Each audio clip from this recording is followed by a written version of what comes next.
Bienvenidos a su iglesia, el Remanente de Cristo, aquí en la ciudad de Clarksville, Tennessee. Estamos muy contentos de estar aquí en los estudios, ¿verdad? Si usted vive en las áreas cercanas de aquí en la ciudad de Clarksville, los invitamos a que usted participe en algunos de nuestros servicios. Estamos ubicados en el 10 Main Street de esta ciudad. Vamos a darle gracias a Dios. Padre, bendito eres en el nombre de Jesús. Te damos gracias por esta oportunidad, por exponer tu palabra de vida, tu palabra de verdad, tu sana doctrina. Yo te pido en el nombre de Jesús que me des luz en mi entendimiento para que nosotros podamos explicar esta primera carta de Juan, capítulo 5, en el nombre poderoso de Cristo Jesús. Y la iglesia de Dios dice: Amén. Amén. Y vemos que tenemos nuestra librería cibernética. Si usted es seguidor de nosotros en YouTube, tenemos muchos videos, ¿verdad? Tenemos más de, no sé, 100 o 200 videos, ya ni sabemos cuántos son. 300 videos que usted puede ver la sana doctrina, donde nuestros videos no se contradicen ninguno, ¿verdad? Predicamos lo mismo, predicamos la sana doctrina. Y es muy importante ver estos videos porque están las cartas de Romanos completa, la carta de Filemón, la carta del apóstol Santiago, la acabamos de terminar y vamos a terminar hoy primera de Juan, el capítulo 5, para que esta carta esté completa, para que nosotros posteriormente en una semana o dos comencemos con la segunda de Juan, la epístola, ¿verdad? Bueno, esa es una carta muy importante del apóstol Juan, ¿verdad? Porque el apóstol Juan tuvo como más revelación. Si usted ve los evangelios sinópticos, ¿verdad? Mateo, Marcos y Lucas, esos se le llaman sinópticos. ¿Por qué? Porque tienen una similitud. Pero el evangelio de Juan es un poco diferente. ¿Por qué el evangelio de Juan es un poco diferente a los otros? Porque muchos, cuando yo iba en el primer seminario, un profesor me dijo: no, es que Mateo fue escrito a los judíos y que Marcos allá a los romanos y que Lucas a los griegos. Eso es pura mentira. Eso es pura mentira. Todos los evangelios fueron escritos para la iglesia. Juan es un poco diferente de estos tres. ¿Por qué? Porque Juan conoció al apóstol Pablo, era el apóstol más joven. Entonces él se dio cuenta que el evangelio cambió, se reconoció muchas cosas que Pablo decía que Cristo las había dicho. Y es muy importante porque digamos que Juan les está comprobando lo que dice Pablo de una manera u otra, está como haciendo segunda, ¿sí me entiende? Lo que dice Pablo en su teología, en su doctrina, en la doctrina para la iglesia. Es muy importante que sepa. Entonces esas cartas son muy poderosas, ¿verdad? Son cartas muy pequeñas, pero son cartas muy espirituales, muy profundas, que podremos hablar de esta carta horas y horas y horas y días, o hasta podría yo escribir un trabajo de 10, 15, 30 páginas de esto, porque tiene mucha profundidad las cartas de Dios, porque el que está hablando es Dios a través del Espíritu Santo. Y vamos a ver en Juan capítulo 5, versículo 1, la fe que vence al mundo. Eso es muy importante porque en Romanos nos dice que nosotros, al estar en Cristo Jesús, somos más que vencedores, ¿verdad? Aquí ya nos llegó un hermano rockero a la iglesia. Entonces dice la Biblia en Romanos que somos más que vencedores. Todo lo puede Cristo, ¿ah? Pero pon mucha atención, dice: todo lo puede en quién? Cristo. No en ti. Soy más que vencedor en quién? En Cristo, no por mí mismo. Entonces, la fe que vence al mundo. ¿Por qué? Porque nosotros tenemos algo que se llama fe que vence al mundo, si usted no lo sabe. ¿Por qué? Porque el mundo ya no nos puede dominar. ¿Por qué? Porque Dios nos ha abierto los ojos espirituales y nosotros podemos conocer la verdad y podemos discernir del engaño.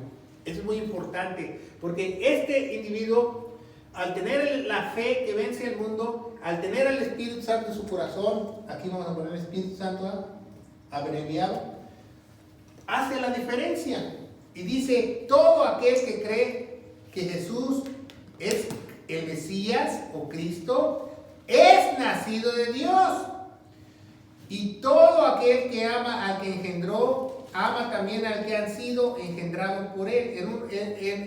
en cierto modo nos dice que al creer nosotros en el Evangelio de Gloria, amamos al que está dentro de nosotros, porque esta fe puede vencer el mundo. Ponga mucha atención. 3 cosas hace una persona que tiene el Espíritu Santo, que usted puede discernir si esta persona tiene el Espíritu Santo. El Espíritu Santo le da sabiduría. ¿Qué sabiduría? No la sabiduría de él. ¿De quién? El mundo. El Espíritu Santo le da sabiduría ¿de qué? De Dios, de la fe. ¿Sí me entienden? De todo lo que dice Dios. ¿Qué es fe? Fe es lo que Dios quiere que tú creas como iglesia. No fe es lo que se te dé tu regalada gana creer. No que yo creo esto, que yo creo el otro. No. Fe es lo que Dios quiere que tú creas. Y si tú no crees lo que Dios quiere que tú creas, tú estás fuera de la fe de Dios. Si usted no lo sabe. Entonces, te da sabiduría, pero no en el mundo, te da sabiduría en la fe, en la palabra de Dios. Entonces, al estar el Espíritu Santo, también te da entendimiento. ¿Qué es entendimiento? Que vas a entender la sabiduría de Dios. Que tú vas a leer la Biblia y vas a entender. Aquí dice que vamos a hacer una arca. Yo no soy Noé. Entonces yo entiendo que no soy Noé, yo soy iglesia. Cristo me compró con su sangre preciosa, yo soy iglesia. Vamos a celebrar primicias. No, yo no puedo porque yo soy iglesia. Y las fiestas ya pasaron. En Gálatas dice que era una sombra de lo que iba a venir. Entonces yo no celebro fiestas porque yo soy iglesia. Entonces ya ve que muchos no entienden. ¿Por qué? Porque solamente el que te puede dar luz para entender la sabiduría de Dios es el Espíritu Santo. Solamente.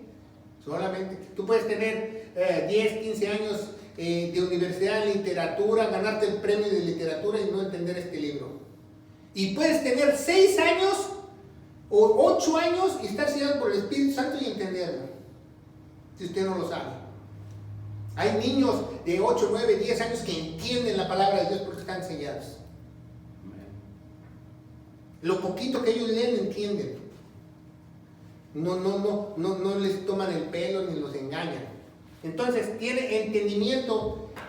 Esas 3 cosas hacen la fe. Tiene sabiduría en la fe. Tiene entendimiento en la fe. Y tiene discernimiento.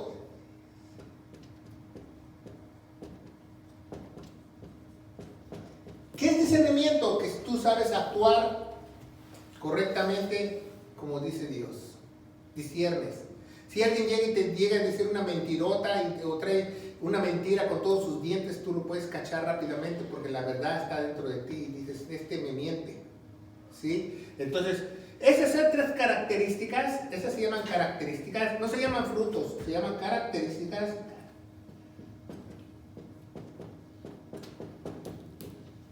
de un verdadero, como vimos en el capítulo 1, de un verdadero hijo de Dios. Tiene sabiduría, entendimiento y discernimiento. O sea, en pocas palabras, al amigo Juan Pérez, antes de que fuera militar y le raparan el pelo, ¿verdad? No le pueden tomar el pelo porque tiene la sabiduría de Dios, de la Biblia, entiende lo que dice la Biblia como iglesia para él y discierne, ¿verdad? ¿Verdad?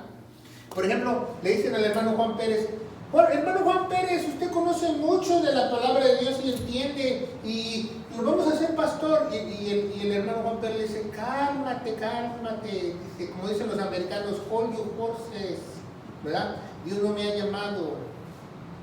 ¿Por qué? Porque discierne. Entonces, se fija cómo esas 3 cosas hacen la diferencia. Porque, y fíjese, y un religioso puede saber la palabra de Dios, puede medio entenderla y hacerte guaje, pero no discierne. Al rato se siente judío, al rato le mete una doctrina chueca y ya se hizo otra cosa, otra aberración. Al rato dice voy a hacer un retiro, al rato dice vamos a vender talento dentro de la iglesia. Y como dice el hermano Eduardo en el cafetín, ¿verdad? ¿Por qué? Porque no discierne. Dios me dio una revelación. Dios me dio una revelación. ¿Qué revelación y qué 8 cuartos? Ponte a leer tu Biblia. ¿Quieres revelación? Aquí está. Entonces vemos que la fe que vence al mundo es esa. Si usted tiene sabiduría, entendimiento y discernimiento, usted vence al mundo. Usted vence. Aunque el padre de mentira sea el dueño del mundo, no importa. Tú ya no le perteneces a este mundo. Al tener estas 3 cosas, estas 3 características, tú le perteneces a Dios y eres más que vencedor y todo lo puedes en Cristo. Pero si tú nada más tienes 2 de 3, entonces nada lo puedes en Cristo. Si tú tienes 1 de 3, no eres más que vencedor. Entonces es muy importante que nosotros veamos eso. Seguimos adelante. Hasta me emocioné, perdí la página. Ahorita, Capítulo 5. sí. Dice 2. En esto conocemos que amamos a los hijos de Dios, cuando nos amamos a Dios y guardamos sus mandamientos. Entonces, Juan Pérez, el hermano Juan Pérez, al tener el Espíritu Santo, va a amar los ¿qué? Mandamientos. Espérate tantito, ¿va? A lo mejor ahorita dice, entonces tienes que amar el sábado y guardarlo. No. Los mandamientos para la iglesia, no los 10 mandamientos, los mandamientos para la iglesia, que son muchos. Vamos a tener clases de los mandamientos de la iglesia, lo que dejó Jesús para la iglesia, lo que los dejó el apóstol Pedro, el apóstol Jacobo, el apóstol Juan, los mandamientos para la iglesia, y va a ver que son más que 10, son muchísimos mandamientos que dejó a la iglesia. El primer mandamiento mayor es 2 de Timoteo 2:15, que dice el mandamiento para la iglesia: ¡estudia! ¿Tú no estudias? Entonces ya rompiste todos los mandamientos. ¿Cómo vas a obedecer los mandamientos si no estudias y no sabes dónde están? Tienes que estudiar. Estudia con diligencia para que tú te presentes como obrero aprobado, que no tiene nada, no sé decirlo mucho, nada que avergonzarte, que trazan bien la palabra de verdad, ¿va? No te sientes judío, no te sientes chichihuilote, no te sientes sacerdote, no te sientes profeta, no te sientes apóstol, eres iglesia. ¿Qué diferencia, verdad? ¿Por qué? Porque el hermano Juan Pérez está parado sobre algo, se llama roca, se llama esa Jesucristo. Está bien fundamentado. Ahí no le cambian sus ideas, su entendimiento, su discernimiento. Porque todo se alinea lo que dice Dios, lo que dice Jesucristo para la iglesia. Y dice, guardamos los mandamientos, pues este es el amor de Dios, que guardemos sus mandamientos, y sus mandamientos no son gravosos. Cuando tenemos el Espíritu Santo, ya los mandamientos no son gravosos.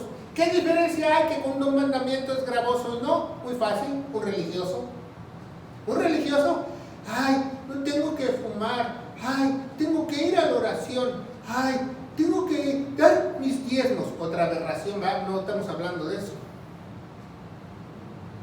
Pero si tú tienes los mandamientos de la verdadera iglesia, haces todo conforme al corazón de Dios, feliz como una lombriz, ¿verdad? Él lo dice la Biblia, lo dice Dios. Dice 4, porque el que es nacido de Dios vence al mundo, y esa es la victoria que ha vencido al mundo. ¿Cuál es la victoria?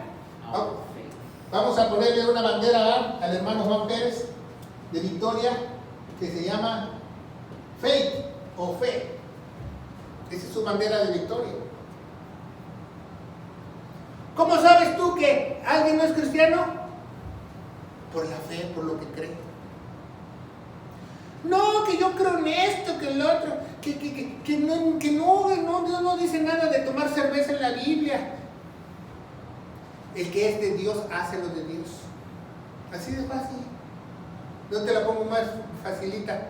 El que es de Dios hace lo de Dios. O sea, si Dios quiere que yo sea iglesia, ¿por qué entonces me quiero vestir como sacerdote del Antiguo Testamento y matar un chivo? Y tocar un shofar y bañar al hermano con aceite con un cuerno de chivo.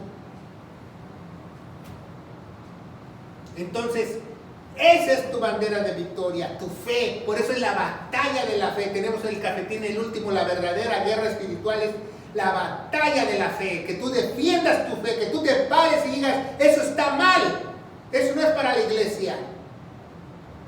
Eso es una aberración. Eso de cobrar diezmos es una aberración. El Nuevo Testamento no lo dice.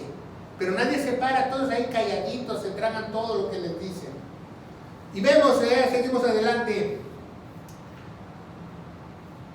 ¿Quién es el que vence al mundo? Fíjese muy bien, me gusta 2 Juan 5:5. ¿Quién es el que vence al mundo? Ahí nos da una interrogatoria. Digamos, Dios nos da un acertijo. ¿Quién es el que vence al mundo? El que ha creído al Evangelio. Solamente el que ha creído al Evangelio. Tú puedes creer toda la Biblia y si pasas desapercibido del Evangelio ya te amolaste. No has creído en nada. Al que ha creído. Al que ha creído. ¿Quién es el que vence al mundo sino el que ha creído que Jesús es Hijo de Dios? El testimonio del Espíritu. Segundo, aquí. Entonces, si Juan Pérez tiene el Espíritu Santo, obviamente Juan Pérez va a tener ¿qué? ¿Un qué? Testimonio. ¿Y qué Juan Pérez va a decir? Juan Pérez va a decir, se va a parar un día aquí y dice, pastor, yo quiero hablar a la congregación. Dice, sí, hermano Juan Pérez, parce. Yo soy el hermano Juan Pérez y yo testifico que yo fumaba y tomaba y yo era borracho y dije a mis amigos, eso no es ningún testimonio. Testificar, ser testimonio es porque Cristo vive en ti y tú testificas el Evangelio de gloria a la palabra de Dios. Eso es testificar. No decir que te encontraste 10 pesos en la calle y Dios te bendijo con 10 pesos en la calle y le pusiste gasolina a tu carro. No, eso no es testimonio. Testimonio es que tú prediques la palabra de Dios, que tú testifiques a aquel que dio la vida por ti. Yo testifico que Jesús murió en mi lugar. Yo testifico que Jesús me dio vida cuando yo no la merecía. Eso es testificar. No lo que les han enseñado hoy. No mediante el agua solamente, sino mediante su sangre. Y el Espíritu que da testimonio, porque el Espíritu es de verdad. Eso testificamos. Porque dice en Juan 3:3, ¿verdad? Juan 3:3. Nicodemo le pregunta a Jesús, ¿verdad? ¿Cómo podemos venir a ti? Dice, solamente volviendo a nacer en agua y en espíritu. En agua y en espíritu. En agua y en espíritu, ¿va? Le dice Nicodemo. O puede ser en sangre también aquí, ¿verdad? Sangre o agua, es lo mismo. ¿Qué es sangre o agua cuando una persona nace? Pues nace biológicamente cuando una mujer está embarazada. ¿Y cómo nace el espíritu? Solamente que el Espíritu Santo se meta dentro de la persona. Entonces, ¿quién va a estar en el reino de los cielos? Aquel que nació biológicamente y después nació espiritualmente, que el Espíritu Santo se le metió. ¿Se diga qué hermoso dice? Porque son tres los que dan testimonio, ¿va? El Padre, el Verbo y el Espíritu Santo. Bueno, aquí en la versión antigua no dice eso, ¿verdad? Dice la sangre y la palabra y el Espíritu. Son los que dan testimonio. ¿Por qué es la sangre? Porque la sangre, ¿quién la derramó? Jesús. La cruz, ¿verdad? 1 Corintios 15 del 1 al 4 nos dice que Jesús murió por todos nuestros pecados, fue sepultado y resucitó al tercer día según las Escrituras. Ese es el Evangelio de gloria. Entonces, tres dan testimonio. La sangre, la palabra y el Espíritu. ¿Y qué es la sangre? La vida. ¿Qué es la palabra? La vida. ¿Qué es el Espíritu? La vida. ¿Qué es la sangre? El camino. ¿Qué es la palabra? El camino. ¿Qué es la vida? El camino. Por eso dice Juan 14, yo soy el camino, la verdad y la vida. Los tres es lo mismo. Yo soy. Yo soy el gran yo soy. Y los tres dan testimonio en la tierra. El espíritu, el agua y la sangre. Estos tres concuerdan.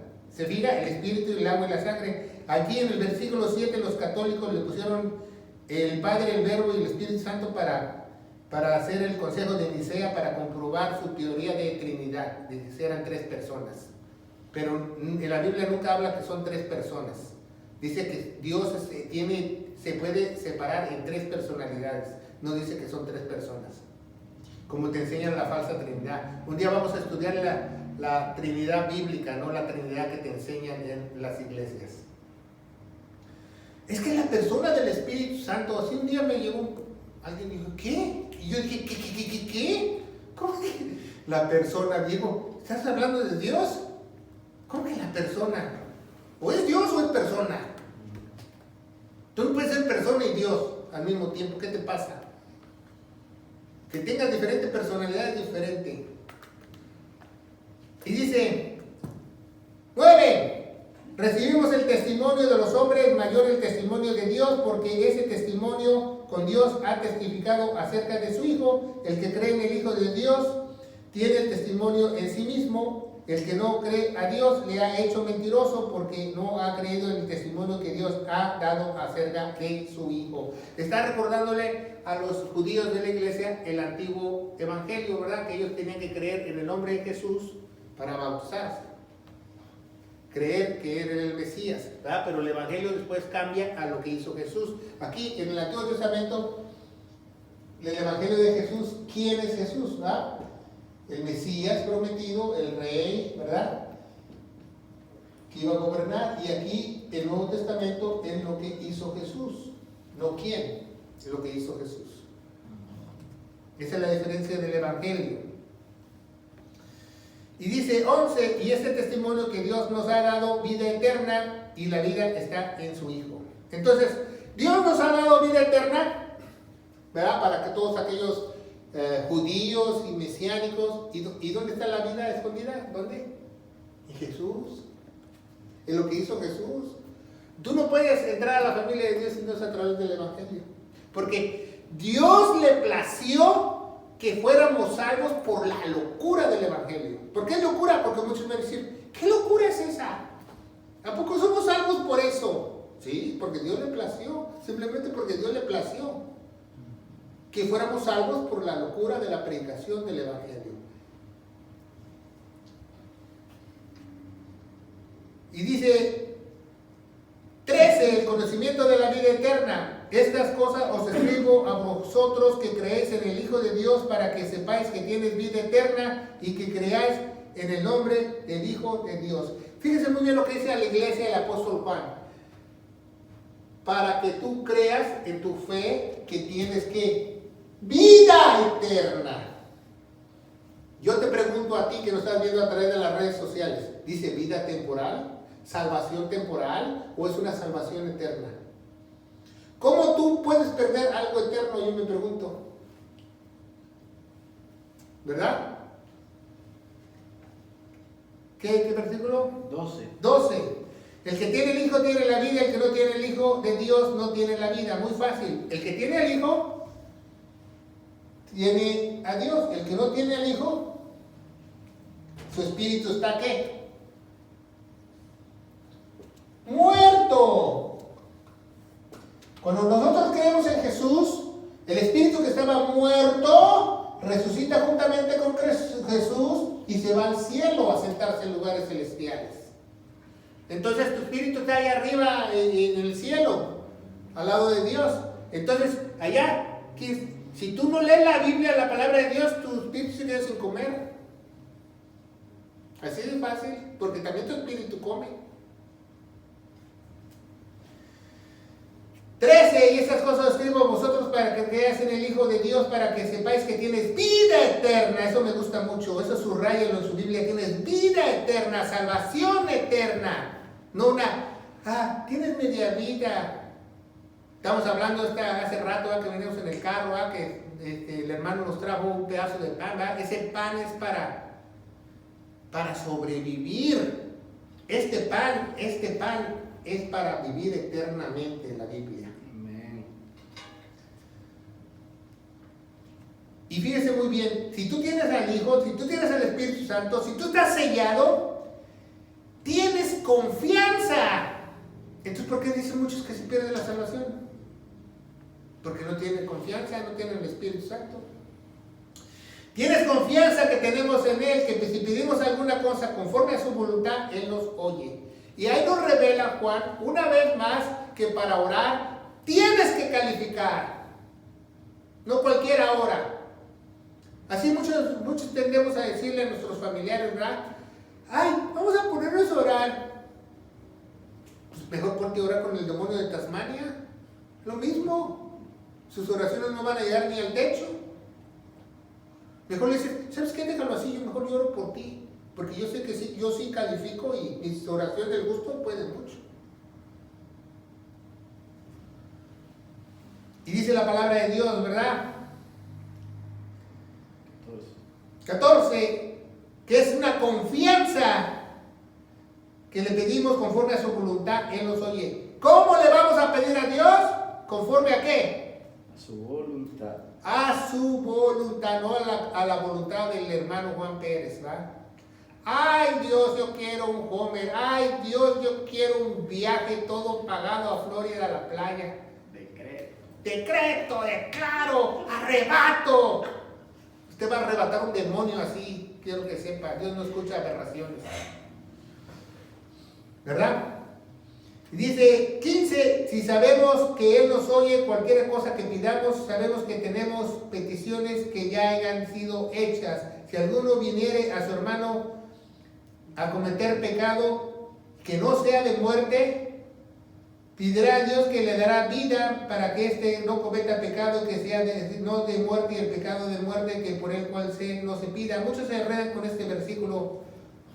¿Cuál es el pecado de muerte?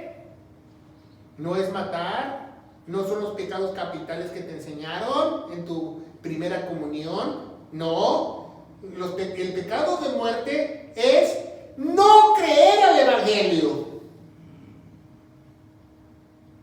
Dice Juan 3:18, el que creyese ha sido salvo, el que no ha creído ha sido condenado. Ahí está hablando de condenación terminal, infernal, si no se lo sabe usted.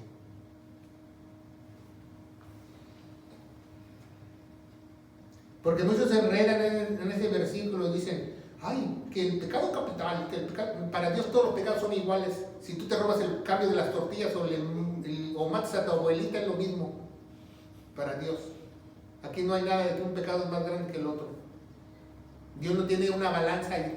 A ver, Ángel, échale un pecado aquí, que échale una trapecita aquí. No, Dios, todos los pecados para Dios son iguales, porque Él es santo, santo, santo, santo. ¿Verdad? Entonces, no por eso diga yo maté a uno, ahora me mato a 10, ¿verdad? Porque le ven peor, porque su condenación va a ser peor, en el infierno usted va a tener mayor tortura. Dice 17, toda injusticia es pecado, pero hay pecado no de muerte.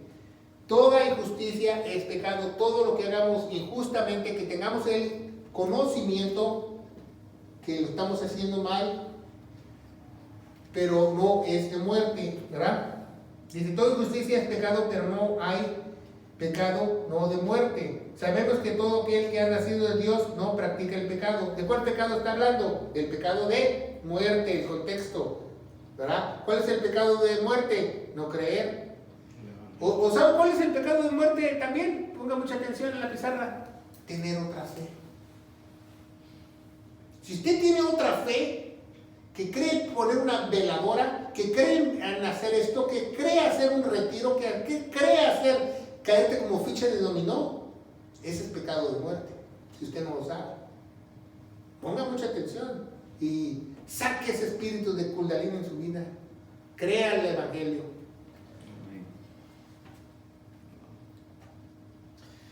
Dice, sabemos que el que ha nacido de Dios no practica el pecado, pues aquel que fue engendrado por Dios le guarda, y el maligno, ponga mucha atención, el maligno no le toca. Amén. No le toca. Es más, si un endemoniado viene aquí, él se echa a correr. Si tú tienes el Espíritu Santo, se echa a correr, porque no puede resistir el demonio. porque es más poderoso el que está en ti que el que está en el mundo. 1 Juan 4:4, ya la vimos en la clase anterior. Entonces pongan mucha atención. No le toca, porque sabemos que somos de Dios y el mundo entero está bajo el maligno.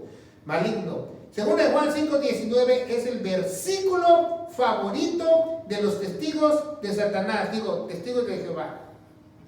Llegan a tu casa con ese versículo e intimidarte, engañarte. Ese es el primer versículo que les enseñan en su curso básico de testigo de Jehová. Así llegó un testigo de Jehová y le dijo, el mundo entero está bajo el maligno. Digo, ¿y qué? Yo ya he vencido el mundo. ¿Ya le hice toda la epístola? Mi fe venció al mundo. No tengo que nada que preocuparme. Pero no, te quieren hacer preocupar para que te hagas uno de ellos, ¿verdad? Te quieren envolver. A ellos les enseñan ciertos versículos para manipularte y engañarte y enredarte y envolverte. Pero si tú tienes, como el hermano Juan Pérez, sabiduría, entendimiento y discernimiento, tú le dices, ¿sabes qué? Testigo de Jehová, salte de mi casa, porque la Biblia dice que tú eres un anticristo. Vete de mi hogar, por favor. Porque la Biblia dice que ni los buenos días te dé, ni mucho menos comas con él, dice la Biblia. Dice la palabra de Dios. 20. Pero sabemos que el Hijo de Dios ha venido y ha venido a darnos ¿qué?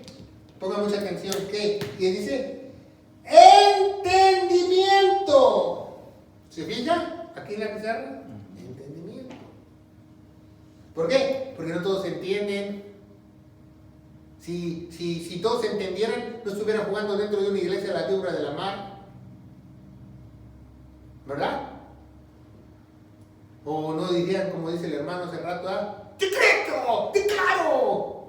¡Arrebato! Por favor. No tiene entendimiento.